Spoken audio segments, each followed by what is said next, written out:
इस revision series में आज के लेक्चर में हम देखेंगे क्लास 10th के मैथ के चैप्टर 2 के बारे में, और हम उन्हीं पॉइंट्स को देखेंगे जो हमारे बोर्ड पेपर में डायरेक्ट आते हैं, बोर्ड पेपर संबंधित हैं, हमारे बुक संबंधित हैं, मतलब जो कट गए हैं पोर्शन उनके बारे में थोड़ा सा भी प्रश्न या फिर डिस्कस नहीं करने वाले हैं। चलिए स्टार्ट करते हैं हम अपने लेक्चर को, जहां पे आपको 2 चैप्टर को पूरा क्लास करने वाले हैं एक ही वीडियो में, और बहुत अच्छे तरीके से क्लास करने वाले हैं। चलिए स्टार्ट करते हैं हमारा चैप्टर। तो जहां तक कि देख रहे हैं कि चैप्टर 2 है पॉलिनोमियल मतलब बहुपद। इस बहुपद को जानने के लिए सबसे पहले हमको चाहिए छोटा सा पद, जिसको बोलते हैं टुकड़ा या फिर चर। हाँ, तो सबसे पहले हमको बीजगणित पढ़ने के लिए चाहिए होता है चर। चर क्या होता है? तो चर को संबंधित करें चोर से। चर को संबंधित करें चोर से। क्या चोर का कभी भी नाम फिक्स रहता है? नहीं। जैसे मान लीजिए चोर के बारे में बात करें तो एक घर में चोर चोरी किया और वहां पे वो अलग नाम से जाना जाएगा और ये अलग जगह पे आएगा। तो फिर ये यहाँ पे मान लो ये चोरी चोरी किया तो यहाँ पे जाएगा, जैसे पकड़ाएगा इसका नाम हो जाएगा रमेश। लेकिन यही अगले दिन आकर के दूसरे घर में चोरी किया और वहां पे पकड़ाएगा तो अपना वो तो नाम रमेश नहीं बताएगा। हाँ, वो अपना नाम रमेश नहीं बताएगा, मतलब जितनी बार वो चोरी करते पकड़ा जाएगा अपना नाम चेंज करते हुए रहेगा। तो मतलब ये जो चोर होता है उसका नाम कभी फिक्स नहीं होता है, मतलब नाम उसका बदलता रहता है। तो चोर का नाम हमेशा क्या होता है? बदलता है। हाँ, तो जैसे ही चोर का नाम बदलता रहता है उसी प्रकार से हम चर के बारे में बात करें तो चर का नाम ने बदल करके उसका मान बदलता है। अच्छा, मान क्या चीज होता है? मान क्या चीज होता है? तो जैसे बोल रहे हैं कि चर जो होता है कि दो में हम 2 को जोड़ेंगे तो हमेशा 4 आएगा। यदि यहाँ पे हम कुछ भी बदलना चाहें तो हमको पूरी संख्या को बदलना पड़ेगा, यानी ये डिपेंड करेगा इस पर भी और ये डिपेंड करेगा इस पर भी। मतलब इनमें से किसी को भी हम एक दूसरे के बारे में बदल नहीं सकते हैं, उसके मान को अंतर नहीं कर सकते हैं। लेकिन यदि यहाँ पे एक डिब्बा होता है और इसमें 2 रखा जाता है, यहाँ पे 3 होता है, तो इस डिब्बे का मान हमको रखना पड़ेगा कि भाई इस डिब्बे में हम 1 रखेंगे तभी जाके हमारे यहाँ पे 3 आएगा। लेकिन जैसे आगे वाला आकर के बोल दिया 5 है तो इस डिब्बे का मान हमको रखना पड़ेगा 3 और यहाँ पे 2 मिलेगा 5 हो गया। जैसे डिब्बे का मान हम बदलते जाएंगे और हमको ये संख्या मिलती चली जाएगी। तो इस डिब्बे के मान को हम बोलते हैं, यदि मान लो यहाँ पे कोई यक्ष ले लेते हैं, कोई चर ले लेते हैं, मतलब ऐसा चीज डिब्बा ले लेते हैं जिसको हम उसका जगह हमेशा मान बदलते रहते हैं, तो इसी यक्ष को हम बोलते हैं चर। यक्ष को बोलते हैं चर। यहाँ तक किसी कोई आपत्ति नहीं है। तो चर क्या होता है? जिसका मान बदलता है तो उसको बोलेंगे चर। लेकिन एक इसका भाई होता है, इसको बोलते हैं अचर। मतलब सीधे सीधे बात करें कि ए बी सम ये सब ऐसे लगते हैं कि जो चर नहीं होगा वो अचर होगा। लेकिन चर कौन नहीं होगा? जिसका मान नहीं बदलेगा, मान नहीं बदलता है। तो जिसका मान नहीं बदलता है उसको बोलते हैं अचर। किसका मान? ऐसा कौन जादू है जो नहीं बदलेगा? तो जो नहीं बदलता उसको देखते हैं। तो 2 में 3 जोड़ेंगे तो हमेशा 5 आएगा, ये बदलने वाला नहीं है। 7 जोड़ेंगे तो 14 आएगा, ये बदलने वाला नहीं है। मतलब अचर वो होते हैं जो अंक में आते हैं। 0 से लेकर के 9 से बनने वाली संख्याओं को हम बोलते हैं अचर। और अंक जो चर जो होते हैं वो अक्षर को कहते हैं। अक्षर 2 प्रकार से हो सकते हैं, ए से जेड तक और आ से लेके ज्ञा तक, या फिर वो सभी चीजें जिसका मान वैरी करता हो, बदलता हो, उसको बोलेंगे वेरिएबल मतलब चर। जिसका मान नहीं बदलेगा उसको बोलेंगे अचर। तो यहाँ तक हम छोटे छोटे 2 टॉपिक कवर कर लिए हैं। अगला टॉपिक हमारा बहुपद के लिए है जो कुछ इस प्रकार से आता है।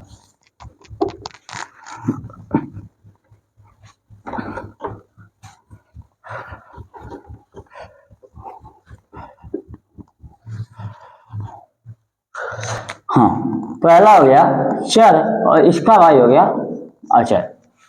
हाँ, तो पहला हो गया चर, दूसरा भाई इसका हो गया अचर। उसके बाद क्या पढ़ेंगे, तो चर को यानी जो यक्स लिखा होता है, इस यक्स को हम मल्टीप्लाई करते हैं और यहीं पे एक यक्स को एक यक्स के साथ जोड़ते हैं। कितना आएगा, यहाँ यक्स यक्स जोड़ेंगे सीधा मिल जाएगा 2x, लेकिन यहाँ पे x x को मल्टीप्लाई करेंगे तो हो जाएगा x का स्क्वायर। इस पर कोई दिक्कत नहीं है, लेकिन इस पर फेस करेंगे, गौर करेंगे तो ये जो हमारा ऊपर होता है इसको बोलते हैं घात, मतलब पावर। अच्छा, ये नीचे होता है इसको बोलते हैं बेस, मतलब आधार। यहाँ तक कोई दिक्कत नहीं। तो जो ऊपर लिखा होता है, अगला टॉपिक हमको उसी को पढ़ना है, घात। क्या होता है, घात। तो घात तभी लिखा जा सकता है जब उस संख्या के साथ उसी संख्या का गुणा होता है। मतलब घात क्या बोलता है कि यदि किसी संख्या y है तो इसके पीछे कितना बार y से गुणा किया गया है, ये बताता है कि y की घात। यानी y गुणे y गुणे y गुणे y 4 बार y का गुणा किया गया है तो इसको बोलते हैं y की घात।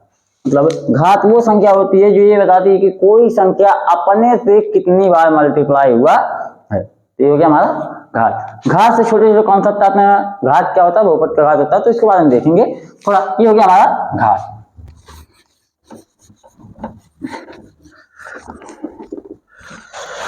हाँ, तो घात के बाद अगला हमारा टॉपिक मिलेगा जो छोटा सा टॉपिक है, उसके बारे में बात करेंगे। तो इस घात को और कैसे लिख सकते हैं, अभी सोचो ना।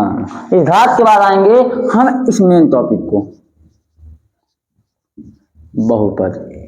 बहुपद क्या होता है, इसको दो भाग में तोड़ सकते हैं कि बहु मतलब बहुत, पद मतलब पद। मतलब जब इसमें कई पद मिले होते हैं इसको बोलेंगे बहुपद।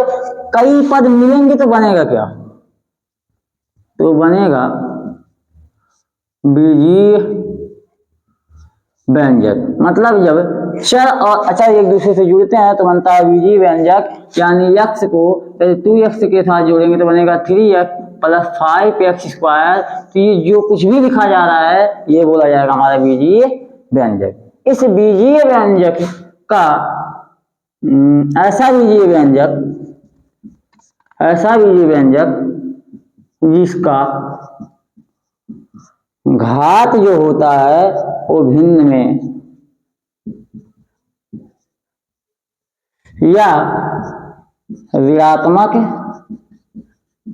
नहीं होता है। हाँ, क्या बोल रहा है, बहुपद ऐसा बीजीय व्यंजक होता है जिसका घात जो होता है वो कभी भिन्न में या फिर ऋण में नहीं होता है। अच्छा, इसका क्या मतलब हो गया, मतलब यदि x square plus 5x plus 7 के रूप में रहेगा, लेकिन जो ये चर है इसका जो पावर होगा वो कभी भिन्न में या फिर निगेटिव में नहीं होगा। जैसे बात करें ये बहुपद है, पता नहीं होगा कि नहीं। यहाँ पे x square plus x power 1/2 plus 7, ये पहला। दूसरा 5x square plus 3x cube plus 8। दूसरा। तीसरे के बारे में बात करें तो x power -3 plus 4x square plus 7। इसमें कौन कौन से बहुपद हैं तो कौन कौन बहुपद नहीं है। तो बीजीय व्यंजक बोल रहा है, जोड़े घटे हैं सब बीजीय व्यंजक हैं, लेकिन इसके घात के बारे में बात करेंगे तो हमारा घात मिल गया भिन्नात्मक, और यहाँ पे कोई घात भिन्नात्मक नहीं है, और यहाँ पे फिर से घात मिल गया हमारा ऋणात्मक। तो यहाँ पे भिन्न वाले घात मिल गए और यहाँ पे ऋणात्मक वाले घात मिल गए। तो इन दोनों घात को हम बोलेंगे कि ये बहुपद नहीं है। अच्छा, समझ में आ गया होगा। यानी जो चर का घात मिलेगा वो हमको नॉर्मल मिलेगा, यानी भिन्न में या फिर ऋण में नहीं रहेगा, तभी हम बोलेंगे बहुपद, वरना वो कहलाएगा हमारा बीजीय व्यंजक। ठीक, ये जो है बीजीय बहुपद हो गया। अगला टॉपिक हमको क्या करना है,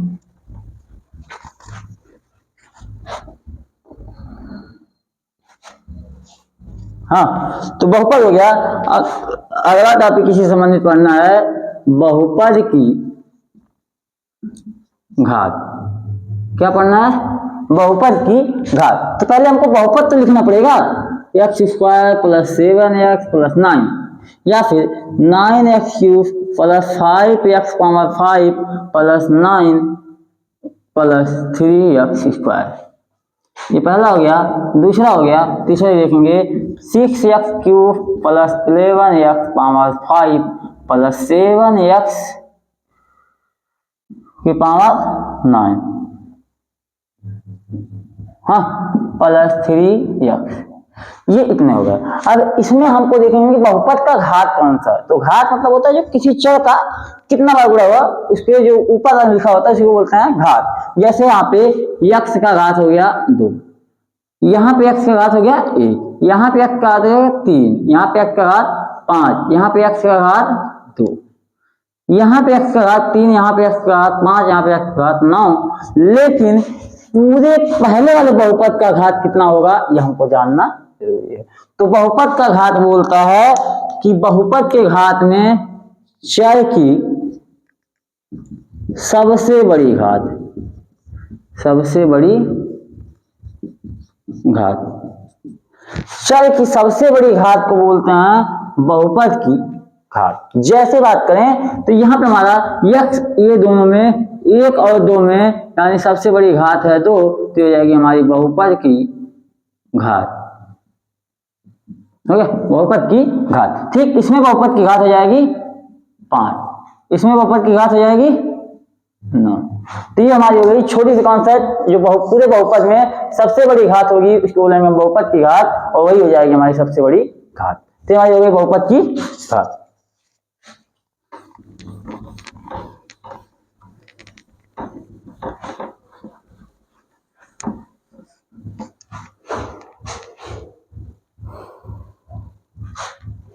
अच्छा, आधार टॉपिक हमारा क्या मिल जाएगा? इसी घात के आधार पे मिलेगा जो बहुपद के टाइप्स के नाम से जाना जाएगा। क्या? बहुपद के प्रकार से नाम से जाना जाएगा। ये कुछ बहुपद को 3 प्रकार से डिवाइड करेगा, बस उसके घात के आधार पे। कैसे? घात के आधार पे। तो हमारा सबसे पहला घात मिलता है रैखिक बहुपद। अब ये क्या वाला होता है? तो रैखिक बहुपद होता है जिसमें बहुपद की घात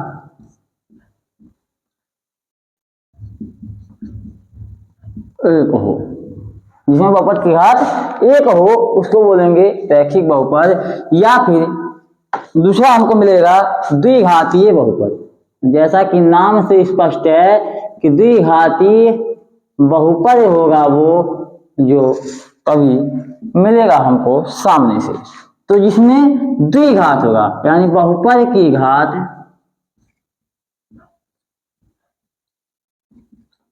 2 होगा।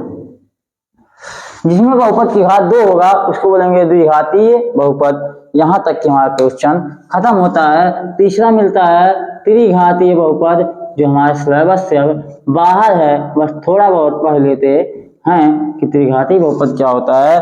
तो त्रिघातीय बहुपद वो बहुपद होता है जिसमें बहुपद की घात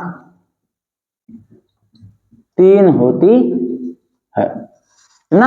जिसमें बहुपद की घात 1 होगा उसको बोलेंगे एकल बहुपद या फिर रैखिक बहुपद। जिसमें बोलेंगे बहुपद की घात 2 होगा यानी अधिकतम घात 2 होगा उसको बोलेंगे त्रिघातीय बहुपद। जिसमें अधिकतम घात 3 होगा उसको बोलेंगे त्रिघातीय बहुपद। तो ये हमारे से छोटे छोटे कॉन्सेप्ट जो हमको चैप्टर स्टार्ट करने से पहले पूरा पढ़ना पड़ेगा। तो इस चैप्टर को हम कुछ इस तरीके से खत्म किए हैं। हाँ, तो इस चैप्टर में हम इतने छोटे छोटे टॉपिक जो हमारे चैप्टर को स्टार्ट करने के लिए बहुत ज्यादा महत्वपूर्ण थे। अब हमको अगला टॉपिक क्या पढ़ना पड़ेगा, जो एक नॉर्मल सा क्वेश्चन है और नॉर्मल सा ही जवाब मिलेगा। बहुपद की मान, बहुपद की मान ये क्या वाला होता है? तो बहुपद का मान मतलब होगा मान चर का वैसा मान जो रखने पे बहुपद का मान प्राप्त हो जाता है। मतलब यदि हमको मिला है कोई बहुपद x, तो x square plus 3x plus 5 के रूप में, ऐसे करके कोई बहुपद मिला है। तो इस बहुपद में हमको बोल रहा है कि x बराबर 1 पर बहुपद का मान ज्ञात कीजिए। मतलब बहुपद का मान निकालने के लिए x जहां जहां लिखा वहां पे लिख देंगे 1, मतलब p ऑफ 1 इक्वल टू 1 का स्क्वायर प्लस 3 गुणे 1 प्लस 5, यानी 1 का स्क्वायर 1 प्लस 3 का 3 प्लस 5, 5 3 8 1 9 हो जाएगा, यानी p ऑफ 1 इक्वल टू हो जाएगा 9। ये छोटा कॉन्सेप्ट था जो हमको निकलता है बहुपद की घात, यानी x y z a b c d कोई भी चर दिया होगा तो उसके जगह पे जो हमको मान रख करके निकालना होता है तो उसी को बोलते हैं बहुपद का मान।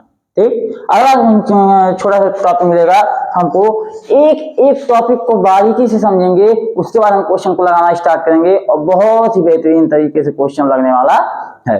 ठीक, डरेंगे नहीं यार।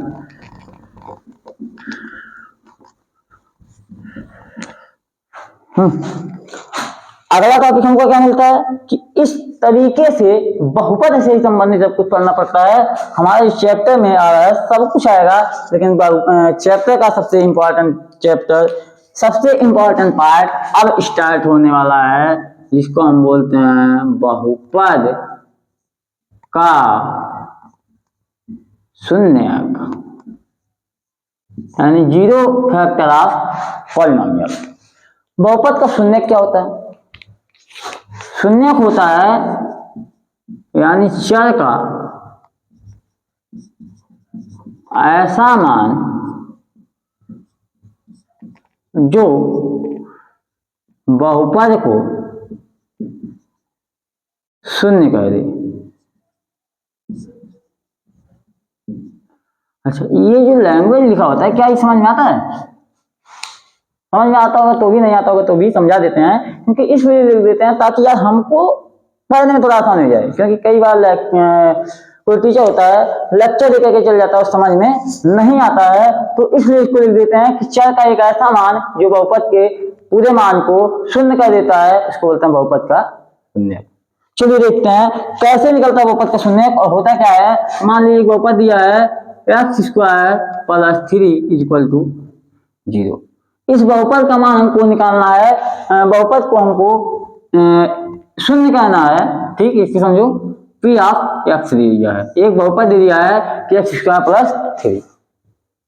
इसको कहना है कि इसका मान निकालना है ऐसा मान जो इस बहुपद को पूरी तरीके से शून्य कर दे। ठीक, तो इसका मान ऐसे निकलेगा कि इसको पूरा टोटल 0 कहना है, तो पहले से ही 0 कर लो यार, प्लस 3 एक्स स्क्वायर, ये उधर जाएगा एक्स स्क्वायर माइनस बराबर माइनस का 3, तो एक्स हो जाएगा प्लस माइनस अंडर रूट 3। हाँ, ये थोड़ा डिफिकल्ट वाला क्वेश्चन एग्जांपल मिल गया, ठीक है, कोई दिक्कत नहीं है, बस ये हो गया बहुपद का शून्यक। यानी प्लस में रूट ऑफ 3 या फिर माइनस में रूट ऑफ 3 एक्स की जगह पे रखेंगे तो हमारा आंसर निकल जाएगा 0। ठीक, अच्छा आगे देखेंगे। इसी क्वेश्चन को एक बार और लगा लेते हैं, क्या कि कोई थोड़ा समझ में नहीं आया होगा। तो p of x equal to x square minus 4, इसका शून्यक कैसे निकलेगा? तो इसका शून्यक मतलब ये बोलता हमको 0, यानी x का ऐसा मान रखें जिसके ऊपर शून्य हो जाए। तो x बराबर हम सोच करके रखेंगे, तो x बराबर 2 दूनी 4 माइनस 4 बराबर 0, यानी x बराबर हो गया 4। यानी जैसे ही x का मान 2 रखेंगे माइनस 4 बराबर हो जाएगा 0, यानी हो जाएगा 4 माइनस 4 बराबर हो जाएगा 0। तो x का वो मान हो गया 2, जो इस बहुपद को पूरा शून्य में कन्वर्ट करता है। तो इस तरीके से हम एक चर वाले, दो चर वाले, द्विघाती या त्रिघाती बहुपद के शून्यक निकालेंगे और शून्यकों के बारे में बात करेंगे। तो उस क्वेश्चन को हम बहुत अच्छे तरीके से सॉल्व कर सकते हैं और वो क्वेश्चन हमको बहुत ही बेहतरीन तरीके से सामने आएंगे। चलिए देखते हैं हमारे इस चैप्टर से कितने क्वेश्चन बनने वाले हैं। इसका एक छोटा सा टॉपिक और देख लेते हैं, शून्यकों और गुणांकों में संबंध। मतलब ये अलग सा मैटर आता है यहाँ पे गुणांक। तो इसको तोड़ेंगे तो बोलता सीधा गुणा का अंक। गुणा का अंक मतलब यदि एक्स स्क्वायर में किसी से गुणा हुआ होगा, एक हो गया है। यहाँ पे देखेंगे एक्स स्क्वायर में किसी से गुणा होगा, एक हो गया, यानी 3x square plus 5x plus 9 में यहाँ पे x स्क्वायर के गुणा में कौन है 3, x के गुणा में 5, तो ये x का गुणांक हो जाएगा 5 और x स्क्वायर का गुणांक हो जाएगा 3। तो ये संख्या हमको गुणांक के रूप में मिलती हैं और इन्हीं शून्यकों और गुणांकों में संबंध के बारे में हमको जानना है और उन संबंधों को हम आसानी से देखते हैं, थोड़ा यहाँ पे देख लेंगे।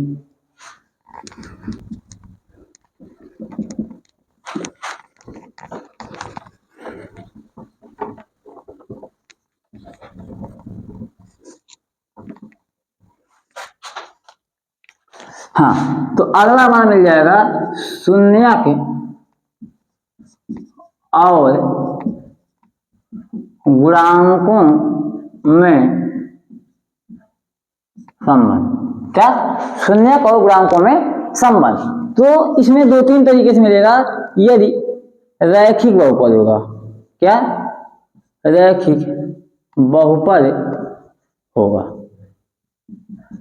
तो x बराबर होगा -b/a, क्योंकि किसी भी बहुपद में मान उतना ही निकलता है, x का उतना मान निकलता है जितना कि इस पर घात होता है। तो रैखिक बहुपद में एक ही घात होगा, इसलिए x का केवल एक मान निकलेगा जो हो जाएगा -b/a।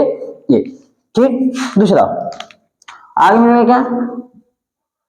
द्विघाती बहुपद के लिए 2 चीजें मिलेंगी।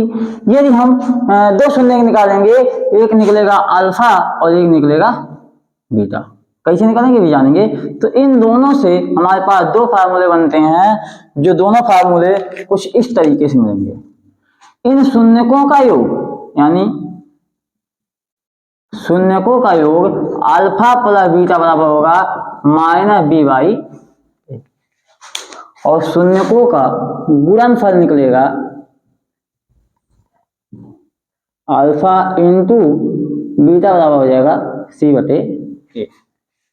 यहां तक हो गया है हमारा चैप्टर खत्म। थोड़े जो टॉपिक मिलेंगे, ठीक, इसको देख लेते हैं।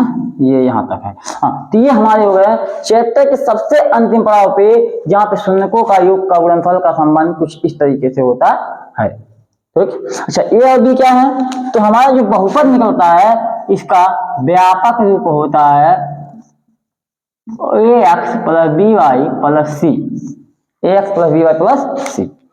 तो शून्यकों के योग हम गुणनफल। इसी तरीके से आगे आएंगे तो हमको मिल जाएगा 3 घात वालों के लिए। कौन? त्रिघाती बहुपद। त्रिघाती बहुपद के लिए 3 शून्य निकलेंगे और उन 3 शून्यकों में एक होगा अल्फा, बीटा और गामा। अल्फा, बीटा, गामा में ये तीनों का योग निकालेंगे, alpha plus beta plus gamma बराबर होगा -b/a। तो फार्मूला जान लेंगे। यहाँ पे होगा alpha beta plus beta gamma plus gamma alpha बराबर c/a और alpha into beta into gamma बराबर -d/a। ये हो गया 3 घात वाले शून्यकों के बीच संबंध। जब उनके शून्यकों का योग निकलेगा और उनके शून्यकों के गुणनफल से बनने वाले योग निकलेंगे या फिर शून्यकों का गुणनफल निकलेगा, -b/a c/a और -d/a। एक लास्ट कॉन्सेप्ट आता है, एक लास्ट पॉइंट आता है जो हमको यहाँ पे लिख लेना चाहिए कि द्विघात बहुपद बनाने के सूत्र, बहुपद बनाने के सूत्र। क्या? द्विघात बहुपद बनाने के सूत्र कब? जब उसमें अल्फा और बीटा का मान दिया हो, यानी शून्यकों का योग और गुणनफल दिया हो या फिर अल्फा और बीटा का मान दिया हो। तो उसका क्या सूत्र हो जाएगा? x² minus alpha plus beta x, मतलब शून्यकों का योग x² minus alpha plus beta x plus alpha into beta. ये हो गया बहुपद का सूत्र। जब हम बहुपद बनाएंगे तब का सूत्र। यहाँ तक कि ये स्लाइड जो हमको मिलेगी बहुत ही बेहतरीन तरीके से मिलेगी। इसके बाद हमारा चैप्टर आएगा भाग करना, जो हमको भाग पूरी तरीके से हमारे सिलेबस में से हटा दिया गया है। हमारा सिलेबस बस यहीं तक है और ये हो गया हमारा सिलेबस। और यहाँ तक हम पढ़ करके बहुत अच्छे से निकाल सकते हैं। तो अब हमारा आएगा क्वेश्चन सीरीज, और क्वेश्चन सीरीज को हम किस तरीके से सॉल्व करने वाले हैं चलिए देख। तो अब देखेंगे कि हमारा क्वेश्चन कैसे सॉल्व होता है। अभी तक तो हम बहुत ज्यादा थ्योरी पढ़ लिए हैं, अब क्वेश्चन को सॉल्व देखते हैं। क्वेश्चन सॉल्यूशन, क्वेश्चन को सॉल्व कैसे करेंगे। तो क्वेश्चन सॉल्यूशन में बहुपद में दो तरीके के क्वेश्चन आते हैं। सबसे पहला हमारा 1 या 2 नंबर का आता है ग्राफ का क्वेश्चन, फिर बीजगणितीय विधि का क्वेश्चन आता है। पहला ग्राफ का क्वेश्चन क्या, जैसे कोई भी ग्राफ यदि एक्स अक्ष को जितना बार काटेगा, जितना बार काटता है उतना ही शून्यक मिलता है। हाँ, जितना एक्स को जितना बार काटेगा उतना ही शून्यक मिलेगा। जैसे कि यहाँ पे कुछ क्वेश्चन आपको दिख रहे होंगे, ये क्वेश्चन कुछ ऐसे मिलेंगे। दूसरा, तीसरा, चौथा, पांचवा, छठवां,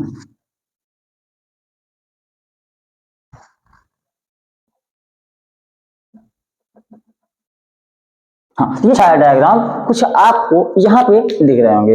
ये 6 डायग्राम कहते हैं कि एक्स अक्ष, हमको वाई अक्ष नहीं देखना, आप फेस करेंगे किस पे, एक्स अक्ष मतलब वाई अक्ष हमको नहीं देखना है, इसको बोलते हैं एक्स अक्ष, उसको बोलेंगे वाई अक्ष।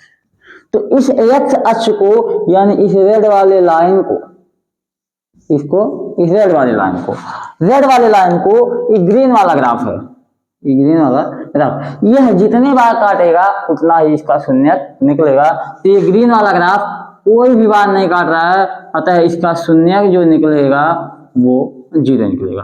कितना शून्यक होगा, 0 शून्यक होगा। इसमें ये ग्राफ कुछ एक बार यहाँ काट रहा है तो इसके शून्यक निकल जाएंगे 1, कितना शून्यक हो जाएगा 1। इसमें देखेंगे तो एक बार यहाँ काट रहा है, एक बार यहाँ काट रहा है, एक बार यहाँ काट रहा है, मतलब इसके शून्यकों की संख्या निकल जाएगी 3। कितने शून्य निकल जाएंगे 3। तो शून्यकों की संख्या पूछता है, यहाँ पे 0 बार काट रहा है, यहाँ पे 1 बार काट रहा है, वहां पे 3 बार काट रहा है। यहाँ पे देखेंगे तो एक्स अक्ष को यहाँ पे 1 बार काट रहा है, यहाँ पे 2 बार काट रहा है, यानी इसके जो शून्य निकलेंगे वो 2 शून्य निकलेंगे। कितने शून्य निकलेंगे 2 शून्य निकलेंगे। ठीक, इधर आएंगे तो 1 2 3 और 4, तो इसके शून्य निकलेंगे 4। यहाँ पे क्या होगा 1, यहाँ पे गौर से देखेंगे ये पार नहीं हो रहा है, एक ही बार काट रहा है, मतलब 2 बार क्यों नहीं गिनेंगे, 1 2 3, तो हमारे पास यहाँ शून्य निकल जाएंगे 3 शून्य। तो इस तरीके से एक शानदार क्वेश्चन बीजगणित का छोटा छोटा क्वेश्चन सॉल्व हो जाता है, जिसमें शून्यकों की संख्या पूछती है तो शून्यकों की संख्या उतना ही होगा जितना कि वो एक्स अक्ष को जितना बार काटेगा, वाई अक्ष को नहीं देखेंगे। चलिए ठीक है, अगले प्रकार से क्वेश्चन को हम कैसे सॉल्व करते हैं, तो सीधे हम क्वेश्चन के माध्यम से सॉल्व करेंगे। तो बीजगणितीय विधि में इसमें क्या पूछेगा, 2 चीज पूछेगा, या तो शून्यकों को ज्ञात करने के लिए बोलेगा, ज्ञात करने के लिए बोलेगा, या तो इनके शून्यकों और गुणांकों में संबंध पूछेगा। क्या, शून्यकों और गुणांकों में संबंध पूछेगा या तो शून्यकों को ज्ञात करने के लिए पूछेगा। चलिए देखते हैं इस तरीके का क्वेश्चन किस तरीके से हम सॉल्व करते हैं। तो आपको क्वेश्चन यहाँ पे कुछ दिख रहा होगा। क्या क्वेश्चन कह रहा है कि द्विघात समीकरण x square plus 7x plus 10 के शून्य ज्ञात कीजिए। सबसे पहला काम इसको शून्य ज्ञात करना है, तो सॉल्यूशन देखेंगे। हाँ, बहुपद क्या है तो इसे लिखेंगे बहुपद x square plus 7x plus 10। इसका हमको शून्य ज्ञात करना है। शून्य का मतलब इस बहुपद को हमको शून्य में कन्वर्ट करना है। शून्य में कन्वर्ट करने के लिए जितने भी इसके मान निकलेंगे, यानी जितने भी इसके चर के मान निकलेंगे, उसी को बोलेंगे उसका शून्य। तो इसको सबसे सही तरीका है, दो तीन तरीके, मतलब कई तरीके होते हैं यार इसको शून्य ज्ञात करने के। सबसे पहले गुणनखंड तरीका खोजेंगे, दूसरा मतलब पक्षांतर विधि खोजेंगे, उसके बाद द्विघाती समीकरण से खोजेंगे। मतलब कई तरीके मिल सकते हैं। सबसे पहला अप्लाई करते हैं गुणनखंड विधि। तो गुणनखंड करने के लिए हमको लास्ट वाले पहले वाले से गुणा करना पड़ेगा। पहले है कितना, 1, तो 10 का नाम 10। अब 10 को तोड़ेंगे ऐसे कि 2 और हमको मतलब इस तरीके से मिल जाए कि इसको ऐड या माइनस करें तो हमको मिल जाए 7 और मल्टीप्लाई करें तो 10। तो 5 दूनी 10, 5 दूनी 7, यानी x स्क्वायर हो गया प्लस 7 को तोड़ेंगे 2x प्लस 5x प्लस 10 बराबर 0। अब इसमें से 2x 2 जोड़ा बना लेंगे, x को कॉमन लेंगे तो x प्लस 2, इधर भी हो जाएगा x प्लस 2। जब यहाँ पे x चला गया तो यहाँ बच गया प्लस का 5। अब इन चारों में कॉमन लेंगे तो x प्लस 2 और x प्लस 5। यदि आपको गुणनखंड नहीं आता है तो वीडियो में कमेंट करेंगे और वीडियो में आपको बहुत अच्छे से फिर से बता दिया जाएगा। हम ये मान के चलते हैं कि आपको गुणनखंड करने थोड़ा बहुत आता है। तो जब इसका मान 0 है तो हमारे पास यदि 2 डब्बा है, 2 डब्बे में यदि बोल दिया जाए इन दोनों को गुणा करेंगे तो 0 निकलेगा। यदि कोई इसमें बोल दे 5 है तो इसमें कितना रखना पड़ेगा, 0। यदि बोल दे इसमें कोई 8 है तो इसमें कितना रखना पड़ेगा, 0। मतलब 2 डब्बों में से एक डब्बे का मान 0 होगा। अतः यदि हम मान लेते हैं कि माना इस पहले वाले डिब्बे x प्लस 2 का मान 0 है तो x बराबर निकल जाएगा -2, ठीक। लेकिन क्या पता इसमें नहीं हो, तो इसमें हो x प्लस 5 बराबर 0 हो गया हो तो x बराबर हो जाएगा -5। तो x के ये जो दोनों बहुपद के x के दो मान निकले हैं -2 और x हो गया -5। यही हो गए इसके दो शून्यक, ये कहलाएंगे इसके शून्यक। हो गया। तो दोनों शून्यक को एक x को हम मान लेते हैं अल्फा और दूसरा मान लेते हैं बीटा, यानी हमारा शून्य जो मिलेगा वो अल्फा बराबर हो जाएगा -2 और बीटा बराबर हो जाएगा -5। हाँ, अल्फा बराबर हो जाएगा -2 और बीटा बराबर हो जाएगा -5। यहाँ तक की कोई आपत्ति नहीं है। लेकिन इस क्वेश्चन को थोड़ा और आगे पढ़ेंगे तो गुणांकों और शून्यकों में संबंध पूछा है और संबंध की सत्यता की जांच पूछा है। संबंध की सत्यता की जांच चेक करते हैं, इतने में लग जाता तो सही है, नहीं लगेगा तो फिर से चेक करेंगे यार। कहाँ सही खत्म हो रहा है, सत्यता की जांच। जैसे बाबू सॉल्व कर रहे हैं वैसे ही सॉल्व करते आएंगे एक साइड से, पहले ये वाला स्टेप, उसके बाद ये, उसके बाद ये, उसके बाद, क्योंकि पेज हमारे पास वैसे ही मिला है। क्वेश्चन वहां से स्टार्ट किए। हाँ, तो सत्यता की जांच में बोलते हैं कि शून्यकों का योग मतलब अल्फा प्लस बीटा बराबर होता है -b/a। चेक करते हैं इसको, तो इसको उठाएंगे यहाँ पे x square plus 7x plus 10। हाँ, तो इसमें हो जाएगा ax square plus bx plus c बराबर 0। तो इसमें a बराबर हो जाएगा 1, b बराबर हो जाएगा 7 और c बराबर हो जाएगा 10। ये हो गया। तो यहां से हमको निकालेंगे b बराबर हो जाएगा -b/a, यानी अल्फा का मान हो जाएगा -2 प्लस का -5 बराबर हो जाएगा माइनस का b/a। क्या इन दोनों को जोड़ने पे -7 और -7 के बराबर आ रहा है? हाँ, तो LHS हो जाएगा बराबर RHS। लेकिन एक टॉपिक और पड़ता है दूसरा, अल्फा इंटू बीटा बराबर हो जाएगा c/a। चेक करो, अल्फा -2 हो जाएगा पूरे -5 हो जाएगा बराबर c का मान आ जाएगा हमारा वहां पे 10, यानी 5 2 या 10 = 10। यहाँ पे हमारा सत्यता का जांच होता है कि LHS बराबर RHS। तो इस तरीके का क्वेश्चन बहुत बार पूछेगा और आपको हमारा क्वेश्चन लगा देगा। इस तरीके के 2-3 क्वेश्चन को लगाते हैं और उसके बाद आगे बढ़ते हैं। तो हमारा क्वेश्चन लगाने का तरीका और सॉल्व करने का तरीका, पक्षांतर करेंगे, गुणनखंड करेंगे या फिर द्विघाती समीकरण दिखाएंगे। चलिए, तो हम अगला क्वेश्चन देखते हैं। जैसा कि दिया है कि बहुपद जो दिया है, सॉल्यूशन देखेंगे और आप आसानी से सॉल्व करेंगे। तो बहुपद जो हमको दिया है वो दिया है एक्स स्क्वायर माइनस 3। हमको कहना क्या, इसका शून्य ज्ञात करना, मतलब ऐसा मान निकालना है जिस बहुपद को शून्य में कन्वर्ट कर दे। तो चलो देखते हैं कि एक्स स्क्वायर माइनस 3 बराबर 0 कैसे आएगा। अब पहले होगा था गुणनखंड कर देते, लेकिन यहाँ पे कौन सा गुणनखंड करेंगे, यहाँ पे पक्षांतर वाला मैटर सॉल्व हो जाएगा। मतलब एक्स स्क्वायर बराबर हो जाएगा माइनस है तो इधर हो जाएगा प्लस 3 और ये हो जाएगा एक्स बराबर प्लस और माइनस अंडर रूट 3। यानी एक्स का मान यहाँ पे सीधा सीधा 2 निकल गया, 2 मान निकल गया, प्लस का अंडर रूट 3 और माइनस का अंडर रूट 3। ये हो गए हमारे दो बहुपद के मान। चलो सत्यता की जांच कहते हैं, उसके लिए तो हम बैठे हैं।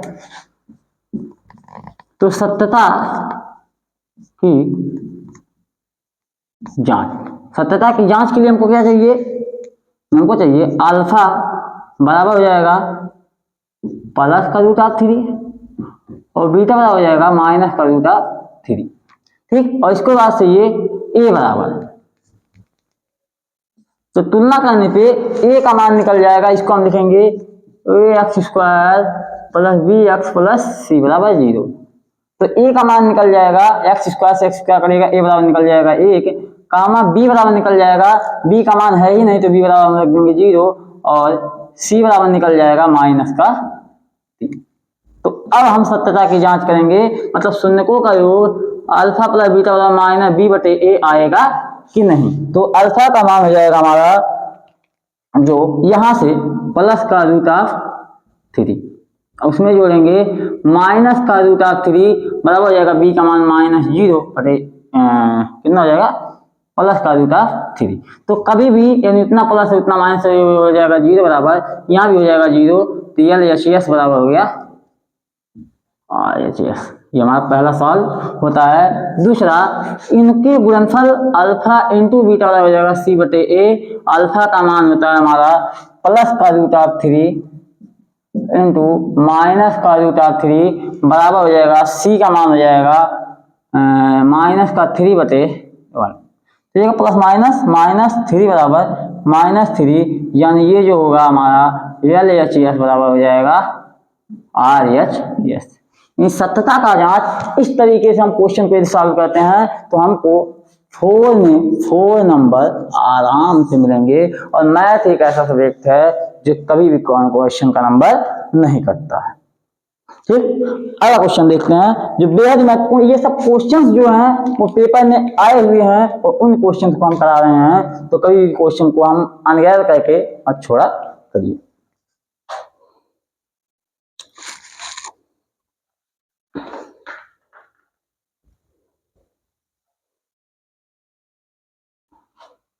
हाँ, ये दो क्वेश्चन दो प्रकार से थे। हाँ, तो अब हम तीसरे तरह के क्वेश्चन को देखेंगे। मतलब हर क्वेश्चन को हम प्रकार प्रकार से देखते जा रहे हैं, एक तरह के क्वेश्चन को नहीं लगाने वाले हैं। हम अब तीसरे तरह का क्वेश्चन देखेंगे कि मतलब हम बताए थे कि कोई बहुपद का शून्य दिया जाए तो उसके हम बहुपद कैसे बनाएंगे। तो दिया गया है कि एक द्विघात बहुपद ज्ञात कीजिए जिसके शून्यकों का योग, मतलब अल्फा प्लस बीटा उसका मान और अल्फा इंटू बीटा उसका मान दे दिया गया है -3 और 2। मतलब शून्यकों का योग दे दिया -3 और उनका गुणनफल दे दिया -2। तो 2 सेकंड का क्वेश्चन है और इसको हम सॉल्व करके धाराशाही कर देंगे। मतलब बहुपद को बनाने का सूत्र होता है के x square minus alpha plus beta x plus alpha into beta. मतलब इस क्वेश्चन पे रखते ही ये पूरा बोल देगा हाहाकार करके, के का मान रखेंगे 1, x square minus alpha beta alpha plus beta का मान -3 into x plus alpha into beta का मान 2। तो जाएगा x square minus minus plus 3x plus 2। ये हमारा मिल गया बहुपद। इस तरीके से क्वेश्चन आपको छोटे छोटे क्वेश्चन रहते हैं, लेकिन बहुत क्वेश्चन बजाएंगे जो आपको बहुत अच्छे तरीके से मिल जाता है। ठीक, तो आगे देखेंगे हमारे क्वेश्चन किस तरीके से मूव करते हैं। ये 3 ही प्रकार के क्वेश्चन हमारे चैप्टर में पूछेंगे और इससे ज्यादा क्वेश्चन पूछने वाले नहीं। 4 प्रकार से क्वेश्चन पूछेंगे। पहला ग्राफ का, दूसरा हमको देगा कोई बहुपद, उससे शून्य निकालेंगे, दूसरा पक्षांतर विधि वाला शून्य निकालेंगे, चौथा अगला मिल जाएगा हमको जो कोई शून्य दे देगा, शून्य को का योग और गुणनफल दे देगा, इससे हम बहुपद बनाएंगे। ठीक, 1-2 क्वेश्चन इस तरीके से लगाते हैं और मैथ का क्वेश्चन पूरा खत्म हो जाएगा। हाँ, तो अगला हमारा टॉपिक देता है शून्यकों के ज्ञात करना है और शून्यकों के योग और गुणनफल के बीच संबंध ज्ञात करना है। आसान वाले हम नहीं लगा रहे हैं, थोड़े हार्ड वाले क्वेश्चन को लगाते हैं जो थोड़ा बहुत कठिन दिखता हो। तो उसमें से देख लेंगे, ये क्वेश्चन दिया है 4th नंबर करके 4u² प्लस 8u। इसको देख करके बच्चे डर जाते हैं कि इस बहुपद का हम शून्यक कैसे निकालेंगे। तो क्या इसका हम पक्षांतर कर पाएंगे? मतलब इसको हम मान लो 0 के बराबर करने वाले हैं, तो क्या पक्षांतर कर पाएंगे? पक्षांतर करने से भी कुछ मिलने वाला नहीं। पक्षांतर का हाँ ठीक है, पक्षांतर नहीं किया, लेकिन इस चीज को हम कुछ और कर सकते हैं। क्या कर सकते हैं? हाँ, इस चीज को हम कुछ ऐसे कर सकते हैं कि इसको हमें तुलना करें। तुलना करने के साथ साथ छोड़ो, इसको सीधा सीधा निकाल लें। 4u यदि कॉमन निकाल लें तो u + 2 होगा। 4u यहाँ गया, u हो 4 2 2 ना 4, तो इसको बोल सकते हैं 0। क्या 4u गुणे u + 2 लिख सकते हैं बराबर 0। तो ये 2 डब्बा हमारे बन गए। यदि इस डब्बे में 4u मान लें, माना 4u बराबर होगा 0, तो u बराबर आ जाएगा 0। लेकिन जिंदगी यदि उलट गई और हम u + 2 बराबर 0 मान लिए, तो u बराबर आ जाएगा -2। तो इस बहुपद के 2 शून्यक निकल जाएंगे। कौन कौन? अल्फा और बीटा। अल्फा का मान माना जाएगा 0 और बीटा का मान माना जाएगा -2। इनको शून्य को हम गुणांकों के बीच का संबंध देखते हैं तो सत्यता की जांच। अल्फा बीटा मान निकल गया, हमको a बराबर निकालना है। तो a बराबर हो जाएगा ax² + bx + c बराबर 0। तो ax है, x ये पे दे दिया, तो a बराबर हो जाएगा 4, b बराबर दे दिया है प्लस का r, लेकिन c का मान हमको कर दिया 0, c का मान नहीं पता है। तो यहाँ पे अल्फा प्लस बीटा बराबर हो जाएगा -b/a। चेक करते हैं, अल्फा का मान हो जाएगा 0 प्लस -2 बराबर हो जाएगा, b का मान आएगा हमारा कितना -8/4, ये हो जाएगा -2 बराबर -2। तो क्या LHS बराबर RHS है? हाँ भाई, LHS बराबर RHS है। इसी प्रकार से यदि अल्फा इंटू बीटा हम निकालते हैं तो हो जाएगा C/A, और अल्फा में हमारा क्या मिलता है 0 और बीटा में मिलेगा -2। लेकिन क्या C का मान भी 0 है? हाँ है भाई। तो ये हो जाएगा 0 बराबर 0, जहाँ पे LHS बराबर RHS है। तो बहुत ही बेहतरीन क्वेश्चन सॉल्व होता है और इस तरीके का क्वेश्चन बहुत बार पेपर में आएगा। इसके बाद वाला क्वेश्चन आप लगा लेंगे और 2 चैप्टर के जितने भी क्वेश्चन आपको मिलेंगे नहीं समझ में आते हैं तो हम आपको अगले वीडियो में सॉल्व करवा देंगे। 2-3 क्वेश्चन इसके सॉल्व करवाते हैं कि कोई शून्यकों का योग और गुणनफल दिया रहेगा तो उससे हम कैसे निकालते हैं उनका बहुपद। हाँ, अब अगला क्वेश्चन हमको दिया है कि एक बहुपद ज्ञात कीजिए जिसमें शून्यकों का योगफल और गुणनफल क्रमशः दिया गया हो। यदि उनके शून्यकों का योगफल दिया है -1/4 करके दिया और -1 दिया है, मतलब इनके शून्यकों का योगफल इतना हो गया और इनके शून्यकों का गुणनफल हो जाएगा -1।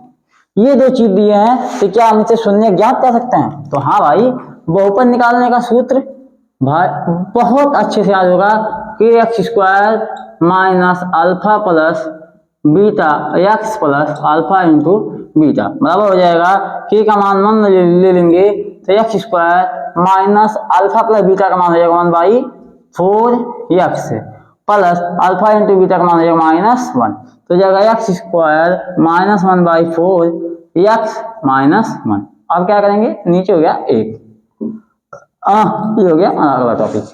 हाँ, तो इन सबका लेस हो जाएगा 4 या 4x² minus x minus 4 equal to 0। तो ये हो जाएगा इधर 0, तो हमारा फाइनल आंसर मिल जाएगा जो यहाँ पे लिख सकते हैं 4x² माइनस एक्स माइनस 4, ये मिल जाएगा हमारा बहुपद। तो इस तरीके से एक छोटा सा क्वेश्चन सॉल्व किए हैं और दो क्वेश्चन और सॉल्व करते हैं इधर, उसके बाद खत्म, डरेंगे नहीं यार। तो रूट का क्वेश्चन आ गया है कि इनका सेकंड वाला अल्फा प्लस बीटा बराबर दे दिया है रूट ऑफ 2 और अल्फा इंटू बीटा बराबर दे दिया है 1/3। क्वेश्चन आपको यहाँ दिखेगा, कोई दिक्कत नहीं। हाँ, तो इनको क्या करेंगे, question x² minus alpha plus beta x plus alpha into beta, तो हो जाएगा हमारा आंसर क्या हो जाएगा इसका, कुछ इस तरीके से हो जाएगा कि x² minus alpha plus beta का मान root of 2x plus alpha into beta का मान 1/3। तो इसको ले लेंगे, हो जाएगा 3x² minus 3 root 2x plus 1 बराबर 0। इसको 3 आएगा तो हो जाएगा इधर 0। तो हमारा फाइनल आंसर आ जाएगा 3x² minus 3 root 2x plus 1, ये मान मिल जाएगा बहुपद। ठीक, अगला क्वेश्चन इसी पे सॉल्व करेंगे। ये थोड़ा ज्यादा कठिन दिखता है और ज्यादा कठिन होता नहीं है यार, मतलब दिया है 5वां क्वेश्चन 1/4, ये हो जाएगा अल्फा प्लस बीटा का मान माइनस 1/4 और अल्फा इंटू बीटा का मान हो जाएगा 1/4। तो शून्य हो जाएगा x² minus alpha plus beta का मान हो जाएगा 1/4 प्लस अल्फा इंटू बीटा का मान हो जाएगा 1/4। तो ये जाएगा x² minus minus plus 1/4 x plus 1/4, 4 नहीं है तो इधर कर दो 4x² plus x plus 1/4 equal to 0। तो ये जाएगा 4x² plus x plus 1 equal to 4, ये हो गया हमारा बहुपद। तो इस तरीके से क्वेश्चन आएंगे पेपर में और आप देख के डरेंगे नहीं। बस 3-4 कॉन्सेप्ट का यूज करेंगे, पहला ग्राफ विधि, दूसरा इनका निकालेंगे शून्यक और शून्यकों का गुणनफल, तीसरा निकालेंगे बहुपद उनके शून्यकों के योगफल और गुणनफल से। तो इस तरीके से पूरा चैप्टर खत्म हो जाएगा और मिलते हैं अगले वीडियो में, जहां पे आपको 3 चैप्टर का मंथाज वीडियो मिलेगा और बहुत बेहतरीन तरीके से क्वेश्चन सॉल्व कराएंगे। चलिए देखते हैं अगले वीडियो में। जय हिंद, जय भारत।